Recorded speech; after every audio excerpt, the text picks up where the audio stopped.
बाबू गाधे पूजा। हाँ मम्मी।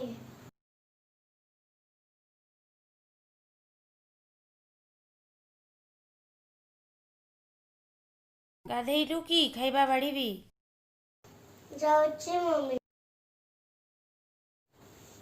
इसी मास कहीं आसे के जाने जो पक्का सीधा होची गोपालो सेतीरे पुणी प्रतिदिन गाधेइबाकू कहउचंती मम्मी। गाधेई जाइनु ए जाए गोटे मिनिट मम्मी।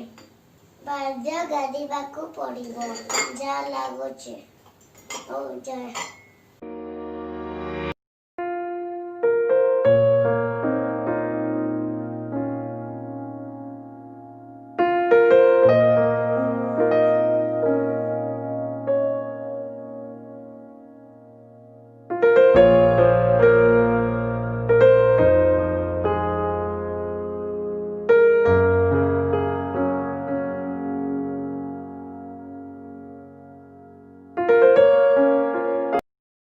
बहुत ठंडा पानी कौन गाधोइबी बहुत शीतल कौन करिबी भगवान आज्ञाटे दियंतु दियंतु भगवान हो हो।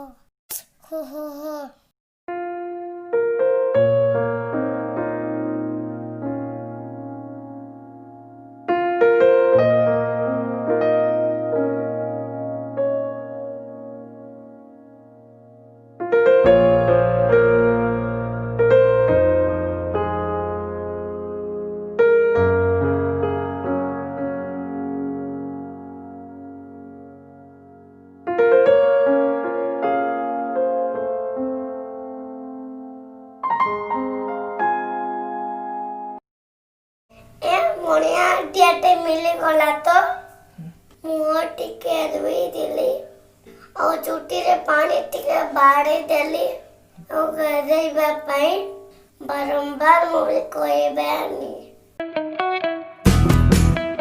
कि शीत मासरे मते अंध्य कष्ट हेबनी।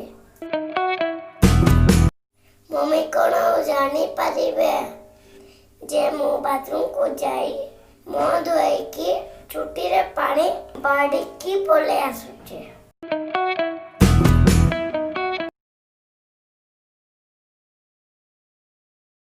बाबू गाधे पूजा। हाँ मम्मी जाऊची।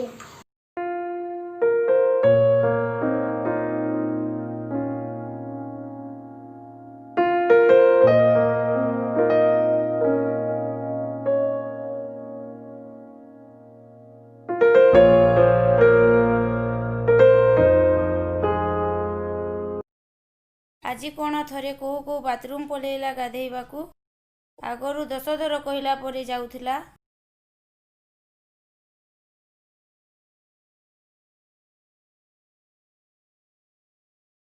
बहुत की ठंडा मोर आड्याटा मुड़िया काम दउची मम्मी भी खुश और मु भी खुश। मासटा पूरा सेमिति करिबी मत को धोई की चुटी को पानी बाड़ी की पले आसीबी।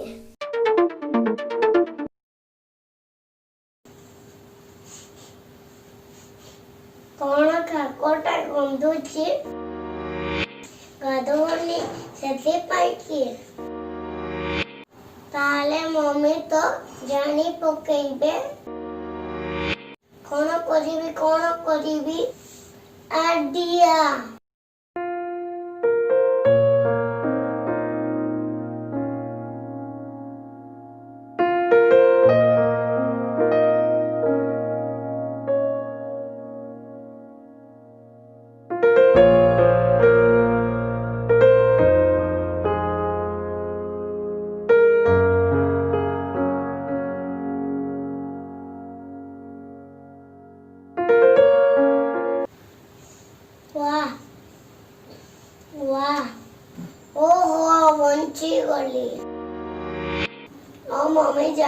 ପାରିବେନି।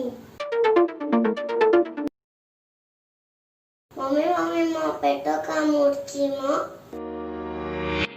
ରେଜିନ୍ସିର 5 ml ପିଇ ଦେ ପୁଅ, ଏସିଡ୍ ହଉଥିବ।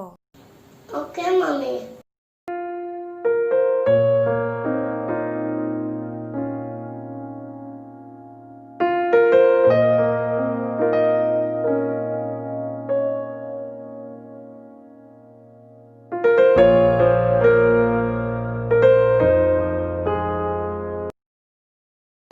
ମମି ମୋର ହଳଦିଆ ପରିଷ୍କାର ହଉଛି। କେମିତି ହଳଦିଆ ପରିସ୍ରା ହେଉଛି? ପେଟ ଗରମ ହେଉଛି ତାହେଲେ। ଗାଧେଇଲା ବେଳେ ପେଟରେ ପାଣି ବାଡ଼ଉନୁ କି? ମୁଁ ତ ଟୋଟାଲ ଗାଧୁଅନି। ପେଟରେ ପାଣି ବାଡ଼ିବି କେତେବେଳେ? ନ ଗାଧେଇଲେ କଣ ପେଟ ଗରମ ହୁଏ?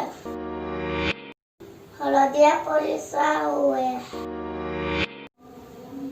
ମୁଁ ତ ଜାଣିନଥିଲି। ତାହେଲେ ତ ଅସୁବିଧା ହେଇଗଲା।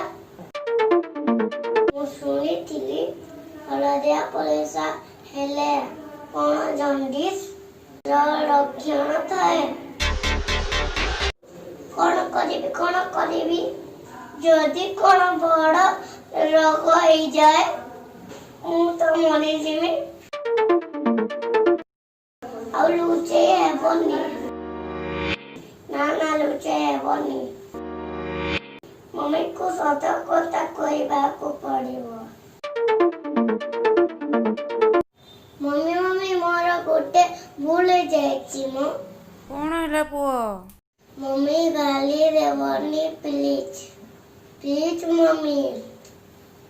ଆଗରୁ ସରି କହୁଛି ମମି। ମୋର ବହୁତ ବଡ଼ ଭୁଲ ହେଇଯାଇଛି ମମି। କହୁନୁ ଗାଲି କରିବିନି। ମମି 15 ଦିନ ଖଣ୍ଡେ ହେଲାନି ମୁଁ ଟୋଟାଲ ଗାଧଉନି। ଖାଲି ବାଥରୁମକୁ ଯାଉଛି। ଆଉ ତୁମେ ଜାଣିପାରିବନି ବୋଲି ମୁହଁ ଧୋଇକି ଚୁଟିରେ ପାଣି ବାଡ଼ିକି ପଳେଇ ଆସୁଥିଲି। ଆଉ ଦେହ ଗନ୍ଧିଲେ ତୁମେ ଜାଣି ପକାଇବ ବୋଲି ବଡି ସ୍ପ୍ରେ ବ୍ୟବହାର କରୁଥିଲି। ଏବେ ଜାଣିଲି ମମି, ପ୍ରତିଦିନ ନ ଗାଧେଇଲେ ଅସୁବିଧା କଣ ହୁଏ। ଆଉ ଏମିତି କେବେ ଭୁଲ କରିବିନି।